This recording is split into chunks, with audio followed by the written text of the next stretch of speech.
আমি নর্মালি এইভাবে ইন্ট্রো করি না, কিন্তু আমি এখন ঝুলছি একটা গুহার 100 ফুট নিচে, যেটা মাটির নিচে 5 কিলোমিটার জুড়ে বিস্তৃত আছে। আর আমরা এটা পছন্দ করি বা না করি, যখনই আমি আর আমার বন্ধুরা মাটি টাচ করলাম, আমরা অফিসিয়ালি এখানে আগামী 7টা দিন কাটাতে চলেছি। বাবারে, এটা আমার জীবনে করা সবথেকে ভয়ঙ্কর জিনিস। প্রথমত, আমাদের এখন এখান থেকে অনেকটা দূরে যেতে হবে। কেন? যদি ঝড় বৃষ্টি হয় তাহলে এই পুরো জায়গাটা জলে ভরে যেতে পারে, আর সমুদ্রের মতো ঢেউ এসে সবাইকে ভাসিয়ে নিয়ে যেতে পারে। সেই জন্য আমাদের আরো ভিতরে যেতে হবে একটা বেস ক্যাম্প বানানোর জন্য। ভাই এটা পুরো পাগলাম। এটা একটা অন্য জগৎ মনে হচ্ছে। এই কেভ এন্ট্রান্সটা হয়তো দেখতে সুন্দর, কিন্তু দেখে যা মনে হচ্ছে আসলে তা নয়। আর আমরা হয়তো জানি না যে আগামী 7টা দিন আমাদের জীবনের সব থেকে কঠিন সময় হতে চলেছে। সব থেকে বাজে ডিসিশন। ঠিক আছে, আর কিছুক্ষণের মধ্যেই অন্ধকার হতে চলেছে। ক্যাম্প না করলে আমরা বিপদে পড়বো। আমরা কোথায় যাচ্ছি সেটা কি বলবে? আমাদের ক্যাম্প সেটআপের জন্য একটা ফ্ল্যাট গ্রাউন্ড খুঁজতেই হবে। কেভের ভেতরে ঢোকার পরে আমরা এমন একটা জায়গা খুঁজে পেলাম যেটা অনেকটা উঁচুতে থাকায় আমরা জল থেকে সুরক্ষিত থাকতে পারবো। তার মানে এটা ক্যাম্পের জন্য পারফেক্ট। পারফেক্টটা একটু বেশি হয়ে গেল। মোটামুটি বলা যেতে পারে। ঠিক আছে, ক্যাম্পের জন্য মোটামুটি। প্রথম দিনের বাকিটা আমরা কাটিয়ে দিলাম আমাদের জিনিসপত্র আনতে। প্রত্যেকটা ব্যাগের ওজন প্রায় 80 পাউন্ড। আর যেমনটা তোমরা ফুটেজে দেখছো, আমরা এটা করতে 4 ঘন্টা লাগিয়ে দিলাম। এখান থেকে যাওয়া খুব কঠিন। তারপরে আমরা সবাই বেস ক্যাম্পে ফিরে গেলাম। ঠিক আছে, আমরা এখানে লাইট লাগিয়ে দিলাম। আমাদের সব জিনিসপত্র হোম বেসে চলে এসেছে। একটু ক্যামেরাটা ওদিকে দেখাবে? ওদিকটা কিন্তু ভয়ানক অন্ধকার, আর সবসময় এরকমই থাকবে। তাই আমরা ক্যাম্পিং গ্রাউন্ডের জন্য খুব বেশি কিছু করতে পারলাম না। কটা ফুটো করে দড়ি টাঙিয়ে দিলাম। এটা ধরো আর ওঠো দেখি। মনে হচ্ছে আমাদের হ্যামকগুলো ভালোই সাপোর্ট পাবে। আর তারপরে আমাদের সার্ভাইভাল গাইড জোয়ের সাহায্যে আমরা হ্যামক টাঙালাম। এই সরু দড়িটা আমার হ্যামকটাকে ধরে রাখবে। হ্যাঁ, ডিনার খেয়ে আমরা প্রথম রাত্রি ঠান্ডার জন্য তৈরি হলাম। আমি মিথ্যে কথা বলবো না, আমি যতটা ভেবেছিলাম তার থেকে এই হ্যামকটা অনেক বেশি কমফোর্টেবল। এই আমি তো আমার চমকেই হাতটা তো গেছিলাম। বড় কেন ভাই? এই কেভটা 2.5 কিলোমিটার ডিপ, আর আমরা এখন এন্ট্রান্সের কাছেই ক্যাম্পিং করছি। কাল আমরা অনেক কিছু এক্সপ্লোর করব। তোমরা কেমন ঘুমালে?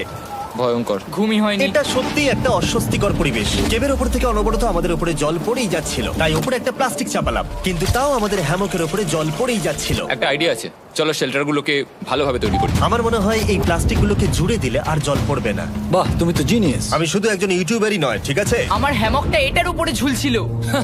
মানে দেখো, আমি আরেকটু হলে হ্যামক থেকে নেমে পড়ে যেতাম। আর আমরা সেই সময় এটা বুঝতেই পারিনি যে এই গর্তটা প্রায় 40 ফুট গভীর। তাই যখন আমি আর শন প্লাস্টিকগুলোকে জুড়ছিলাম, তখন ম্যাক আর কার্ল এই গর্তটা কতটা ভয়ঙ্কর সেটা দেখতে গেল। আমার হ্যামকটা দেখতে পাচ্ছো? ওখানে আমি ঘুমোচ্ছিলাম। এদিকটা দেখো। আর যেহেতু এই কেভে সব একই রকম দেখতে, তাই আমাদেরকে ফলো করা অনেকটাই কঠিন ছিল। এই ম্যাপে তোমরা আমাদের হোম বেস দেখতে পারবে, আর দেখতে পারবে ওরা ওখান থেকে কত দূরে হ্যাঁ, যাচ্ছে। এটা তো খুবই ভয়ঙ্কর। ভাই এটা পাগলামো। আর যখন ছেলেরা র্যান্ডমলি এক্সপ্লোর করছিল, তখন আমি আর শন ক্যাম্পে কাজ করছিলাম। এই স্লিপিং ব্যাগটা এখানে কেন পড়ে? কারণ এটার থেকে পিয়ের গন্ধ বেরোচ্ছে। ইয়া, এটার থেকে শেখা উচিত স্লিপিং ব্যাগ ভাড়া নিতে নেই।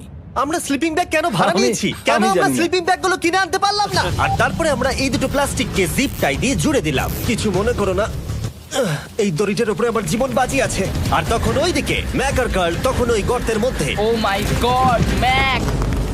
আর শেষ পর্যন্ত ওরা একদম নিচে পৌঁছে গেল। এই! আমি তো ভাবলাম সবাই ক্যাম্প নিয়ে কাজ করবে।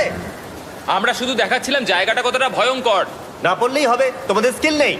আচ্ছা ঠিক আছে। আর যদিও ওদের এবার ফিরে আসা উচিত ছিল, কিন্তু কাল আর ম্যাক এটা কতটা গভীর সেটা দেখানোর চেষ্টা করলো। ভাই এটা দেখতে দারুণ লাগছে। তুমি কি নদীটাকে পার করতে পারবে? কিন্তু ওরা এটা জানে না যে এই রিভারটা এই কেভের গোটাটাই জুড়ে আছে। তার মানে এর মধ্যেও আমাদের কিছুটা সময় কাটাতে হতেই পারে।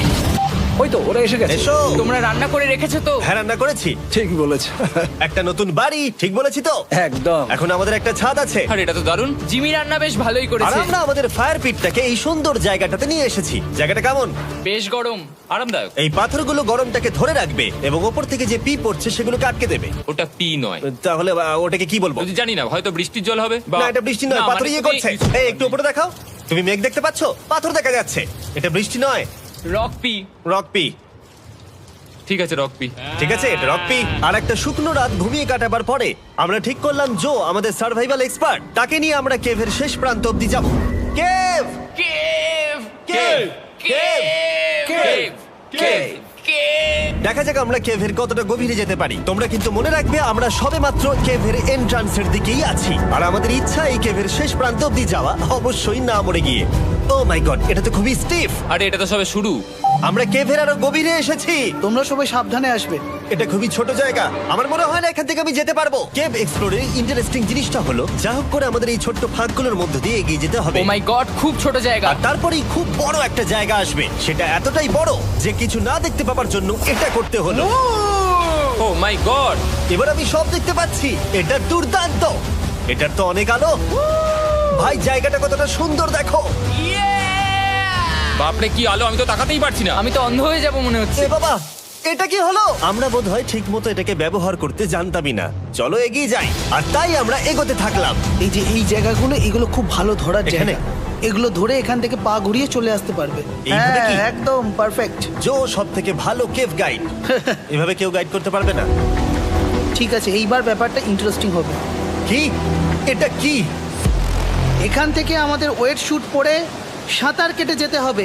গতকাল ম্যাক আর কার্ল এটা নিয়ে মজা করছিল, কিন্তু এই কেভে আমাদের পরের অ্যাডভেঞ্চারটা ছিল একটা প্রায় জমে যাওয়া নদীর মধ্যে। ও মাই গড, এটা তো পাগলামি! তার মানে আমাদের ওয়েট শুট পড়তেই হবে যাতে আমাদের হাইপোথার্মিয়া না হয়। আমরা এটা কেন করছি? এই এক্সপেরিয়েন্সটা তো জীবনে একবারই হবে। এটা করলে হয়তো আর নাও বেঁচে থাকতে পারি।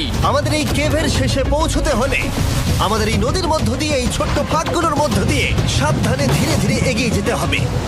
আস্তে আস্তে নামো, স্রোতের কারণে পা পেছনে টানতে পারে। ঠিক আছে, আমি তাহলে নামছি। তুমি ওই দেয়ালগুলো ধরে ধরে এগোতে থাকো আস্তে এটা তো আস্তে। খুব ঠান্ডা। তুমি পারবে জিমি। জানি না এখানে ঢুকতে পারবো কিনা। জিমি, এবার তুমি জল থেকে উঠে দাঁড়িয়ে পড়ো। Oh my God! এটা সত্যি একটা পাগলামি। এখানে কি ঠান্ডা! যখন তোমরা খুব ঠান্ডা জলের মধ্যে থাকবে তখন একটা পাথরকে ধরে এগিয়ে চলা খুব কঠিন হবে। ও মাই গড, এটা সত্যি পাগলামি। ব্যাক গড, চলে আসো। আমার ভয় লাগছে। চলো চলো, পারবে। ভাই। এগোতে থাকো, পেছন দিকে তাকিও না।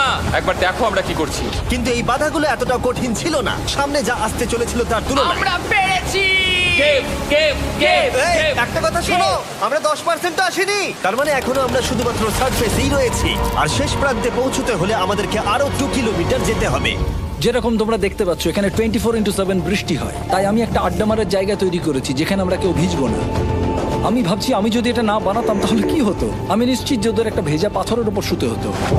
আমাদের ক্রমাগত এগিয়ে যেতে হবে এবং শরীরটাকে ভিজে রাখতে হবে। ঠিক আছে। নইলে আমাদের শরীরের তাপমাত্রা কমে যাবে। এটা কঠিন কেন? সব থেকে বাজে ব্যাপার হলো আমরা যতটাই দিকে এগোবো ততটাই আমাদের পিছন দিকে ক্যাম্পে ফিরতে হবে। আমাদের পরের বাধাটা হয়তো জলের মধ্যে নয়, কিন্তু তার মানে এটা নয় যে সেটা সহজ হবে। আরে এটা কি মাকড়সার জাল? কিন্তু আমি মাকড়সা দেখতে পাচ্ছি না। তার কেন? মানে ওটা আমাদের উপরে আছে। আরে তোমার গায়ে, তোমার গায়ে। আমার বন্ধুরা বলতে বাজে। এই গেমটা মিস্টার বিস্ট ভিডিওর মতো, যত এগোবে ততই কঠিন হবে। সত্যি কথা বলতে যদি আমাদের সাথে জো না থাকতো আমরা মরেই যেতাম। আর 3 ঘন্টা পরে জো আমাদের জন্য একটা বাজে খবর নিয়ে এলো। জল অনেকটা বেড়ে গেছে আর আমরা অনেকটা সময় লাগিয়ে ফেলেছি, তাই আজকে আমাদের আবার ক্যাম্পে ফিরে যেতে হবে। আমি মানবো না। তুমি সেফটি এক্সপার্টের কথা অমান্য করতে পারো না। আমি এটা মানবো না। সত্যি কথা বলতে আমাদেরকে ফিরতেই হতো, কারণ এর আগে আমরা শুট করতে অনেকটাই সময় নষ্ট করে দিয়েছি। তারপর ফ্লেয়ার নিয়ে খেলেছি, তাই আমরা ফিরে যাচ্ছি আর এই মিশনটা আমরা পরের দিন আবার শুরু করব। শন, আমরা এসে গেছি। আরে তুমি এখানে কি করছিলে? এখন তোমরা কেউ ভিজবে না। আমি তো জানতামই না এই লাইটগুলো আমরা এনেছি। এগুলো দারুণ লাগছে তাই না? দুঃখের বিষয় আজকে আমরা মাত্র 20% এগোতে পেরেছি, কিন্তু বিশ্বাস করো আমরা শেষ পর্যন্ত অবশ্যই যাব আগামী কয়েকদিনের মধ্যেই। আমার মনে হয় না। কোনোদিনই হবে না। আমি তো বললাম। আমরা ডে 4টা রেস্ট নেব আর ডে 5-এ চেষ্টা করব এই কেভের শেষ অবধি যাবার। দেখা যাক কি হয়। ডে 3-তে মজা হলো, কালকে আবার দেখা হচ্ছে। আর কেভের ভিতরে 3টে খুব বাজে রাত কাটাবার পরে পরের দিন সকালে আমাদের মাথায় শুধু একটাই কথা আসছিল। আমার একটা হট শাওয়ার চাই, তবে আমি এখন একটু শান্তি পাবো। ও, এখন শাওয়ার পেলে কিন্তু দারুণ হয়। আমি চান করিনি প্রায় 3-4 দিন হয়ে গেল। তোমরা নিশ্চয়ই জানো কেভের মধ্যে শাওয়ার করা সম্ভব নয়। আমাদের অনেকটা পথ হেঁটে সাবধানে আগের রিভার বেডের কাছে পৌঁছতে হলো। ও মাই গড! আমি আমার ব্রেনকে ফিল করতে পারছি। আমি এভাবে ব্রেনকে ফিল আমার করিনি। কপালটা জমে গেল পুরো। চলো ড্রোন দিয়ে মাথার চুলগুলো শুকিয়ে নি। এদিকে এসো ড্রোন। ও দাঁড়াও দাঁড়াও দাঁড়াও, এটা কিন্তু কাজ করছে। হ্যাঁ, দারুণ কাজ করছে। ড্রোন থাকতে হেয়ার ড্রায়ারের কি দরকার? আর চুল শুকানোর পর আমরা জয়ের সাথে জার্নির প্ল্যান করতে বসলাম। এটা কি জো? এটাই কেভের ম্যাপ। আগেরবার আমাদের থামতে হয়েছিল কারণ জল খুব জোরে বইছিল। এখন বৃষ্টি কম হচ্ছে, তাই কালকে আমরা নিশ্চয়ই এই কেভের শেষে পৌঁছে যাব। এটা ভয়ঙ্কর হতে চলেছে। প্রথমে আমাদের কালকে যেখান দিয়ে গেলাম সেখান দিয়ে আগে যেতে হবে। জলের মধ্যে ঝাঁপ দিতে হবে এবং পাথর দেখে হাঁটতে হবে। এগুলো সবকটা আমরা যদি পার করতে পারি তাহলে আমরা গ্লো ওয়ার্ম চেম্বারে পৌঁছে যাব। কেমন দেখতে তুমি সেটা বলো না, আমি তোমাদেরকে সারপ্রাইজ দিতে চাই। তোমার মনে হয় আমরা পারবো? ওইসব বাদ দাও, আমরা ঠিক কালকে পৌঁছে যাবো। কালকের প্ল্যান আমরা চক আউট করে নিয়েছি। আমরা রেস্ট করছি আর ফেস্টিভ্যাল স্মোর্স খাচ্ছি আমাদের এনার্জি রিগেন করতে। সবাইকে চিয়ার্স। Yippee! জো এই প্রথমবার ফেস্টিভ্যাল স্মোর্স খাচ্ছে। জো সত্যি কথা বলবে। এটা দারুণ, তাহলে ভালো লাগলো?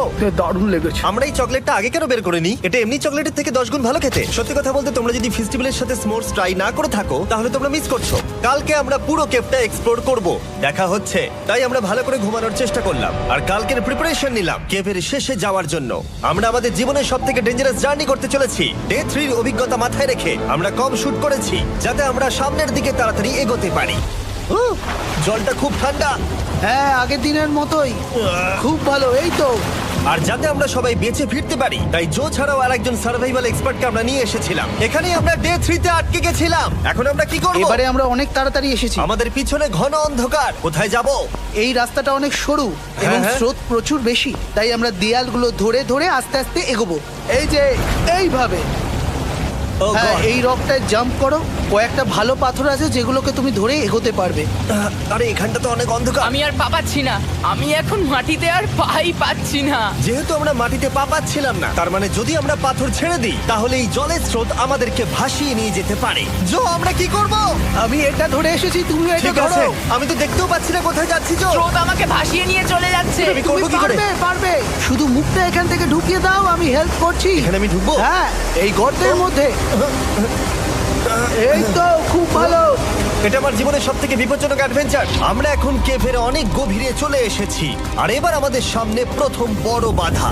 এখানে জলের একটা ঘূর্ণাবর্ত আছে, যদি তুমি এর মধ্যে পড়ে যাও তাহলে তোমাকে একদম নিচে নিয়ে চলে যাবে। মানে আমরা পড়ে গেলে মরে যেতে পারি। হ্যাঁ, মানে আমরা মৃত্যুর সাথে খেলা করছি। এটা এতটা বিপজ্জনক হতে পারে আমি সত্যিই ভাবিনি। খুব ভালো। এই তো, তাহলে কি আমার পা এখানে হ্যাঁ, রাখবো? রাখো রাখো।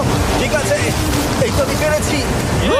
এটা আমার ভাবনার থেকেও বেশি কঠিন ছিল। এই নদীটা কতটা শক্তিশালী এই গোটা কেভটাকে তৈরি করেছে। কিন্তু মজার ব্যাপার হলো আমরা পাথরের মতো শক্তিশালী নই। আমি শুধুমাত্র মানুষের মতোই শক্তিশালী। সৌভাগ্যবশত কার্ল এই অ্যাডভেঞ্চারে লিড করেনি, তার বদলে আমরা একজন অ্যাভেঞ্জার জোকে পেয়েছি। ও কতটা এক্সপার্ট তার প্রমাণ হিসেবে বলতে পারি। সে লিটারালি কতটা ওপর থেকে আমাদেরকে নদীতে ঝাঁপ দিয়ে দেখালো। ও মাই গড, এটা পাগলামি। কে বললো এটা পাগলামি? এটা তো আমার কাছে খুবই সহজ। আমি এটা করব। তুমি কোনোভাবেই এটা করতে পারবে না। আরে কি বলছোটা কি তুমি? আমি এক্ষুনি করতে চাই। চলো যাচ্ছি Joe. God speed back. Jimmy আমার সাথে যা যা করেছে তার কাছে এটা তো কিছুই নয়। 3, 2, 1।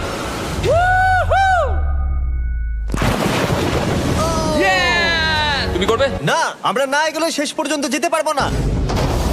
ও মাই গড, আমাদের নিচের দিকে যেতে হবে। আমরা সবসময় স্রোতের উল্টো দিকে কেন যাই? এখন শুধু আমি ভেসে ভেসেই যেতে পারবো, আর কিছু না। এই জলের তলায় অনেক ধারালো পাথর আছে, তোমরা সেগুলোকে দেখতে পাবে না, তাই সাবধানে পা ফেলবে। ও মাই গড, আবার এটা গভীর আরে হচ্ছে। আমার পা তো কিছুর উপরে রাখতে হবে। ছোট পাথরগুলোই একমাত্র বাধা ছিল না, মনে হচ্ছে আমাদের প্রতিটা পদক্ষেপে। ও ভাই, আমি কিচ্ছু দেখতে পাচ্ছি না। এটা খুব ভয়ঙ্কর। কেভটা আরো অন্ধকার হয়ে আসছিল এবং আরো সরু।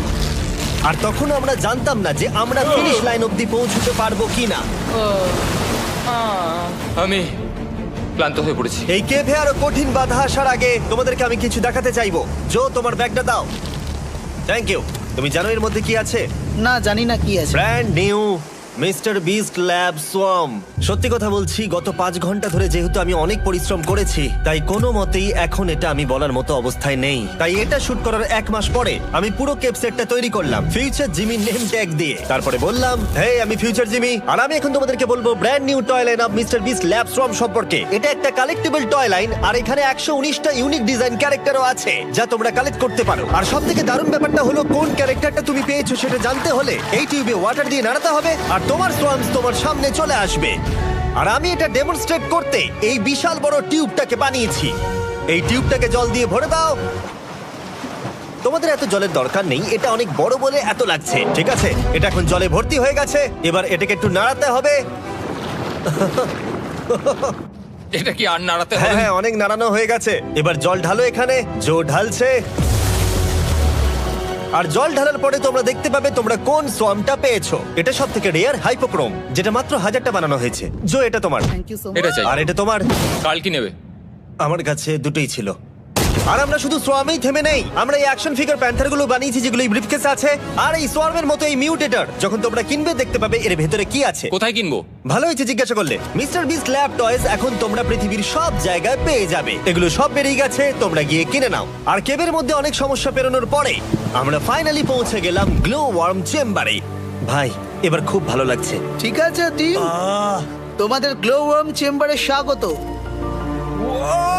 এ তো দারুণ। এটা দারুণ লাগছে। ভাই এটা পৃথিবী মনে হচ্ছে না এখানে একদমই। যে আলো তোমরা দেখতে পাচ্ছ সেগুলো আসলে ছোট্ট ছোট্ট বায়োলুমিনেসেন্ট গ্লো ওয়ার্ম তৈরি করেছে। এটা দেখতে অনেকটা মিল্কি ওয়ে গ্যালাক্সির মতো লাগছে। ওয়াও! আর এই মুহূর্তটা, এই ভিউ, সত্যি বলতে এই ট্রেকের সমস্ত ক্লান্তি যেন দূর করে দিল। এখানে অবধি পৌঁছানো যেন সত্যি একটা অ্যাচিভমেন্ট ছিল। কিন্তু এখন আমাদের যাত্রা শেষ হয়নি, কারণ আমাদের এখান থেকে এখন বেস ক্যাম্পে ফিরতে হবে। আজকে ডে 6 হতে চলেছে, এখনো ওরা আসেনি আর আমি খুব ক্লান্ত। আমার মনে হয় না আমি ভালো করে ঘুমোতে পারবো, ওদের জন্য খুব চিন্তা হচ্ছে। এই ট্রিপটা অনেকটাই সহজ ছিল কারণ আমরা স্রোতের সাথে ভেসে ভেসে যাচ্ছিলাম। আর যেহেতু তোমরা এই ট্রিপটা দেখেছো তাই আমরা এটাকে স্কিপ করলাম। কিন্তু সত্যি বলতে এই জার্নিটাও অনেকটা বেশি সময় নিল, কারণ আমরা ক্যাম্পে পৌঁছানোর আগেই 6 নম্বর দিন চলে এলো। শন, সবাই ঠিক আছে তো? আমার খুব চিন্তা হচ্ছিল। Happy day 6। ডে 6 খুব ভালো। এনার্জি বাড়াতে আমরা আগুনের উত্তাপ নিলাম এবং ফাইনালি আমরা কিছু খেতে পেলাম। এটা খুবই অ্যাডভেঞ্চারাস ডে ছিল। কালকে দেখা হচ্ছে, মানে আজকেই হয়তো। এটা হয় ডে কোনোদিন 6 হবে না। নাকি আজকে, না আমি জানি না। এত বড় ট্রেক সম্পূর্ণ করার পরে শারীরিকভাবে চূড়ান্ত ক্লান্ত হওয়া সত্ত্বেও জানি না কেন কিন্তু আমি একদমই ঘুমাতে পারছিলাম না।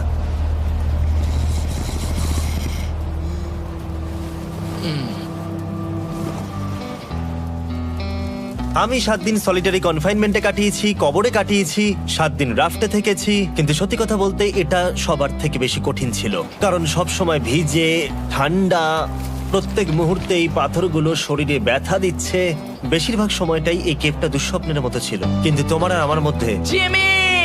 ইয়ো! গার্ড, আমাকে দেখতে পাচ্ছো? এটা পৃথিবীর সবথেকে উজ্জ্বল টর্চ। মজার মুহূর্ত অনেক ছিল। মাটির নিচে 300 ফুট গভীরে অভিযান চালানো থেকে আমাদের সবাই মিলে হ্যামক নিয়ে হাসাহাসি করা সবকিছুই অভিযানের অংশ ছিল। যেহেতু আমাদের সঙ্গ দারুণ, চলো তিমির মতো আওয়াজ করো। তাই এই ভিজে, ঠান্ডা, পাথুরে অদ্ভুত কেভের ট্রিপটা বদলে গেল আমাদের জীবনের সব থেকে সুন্দর মুহূর্তে।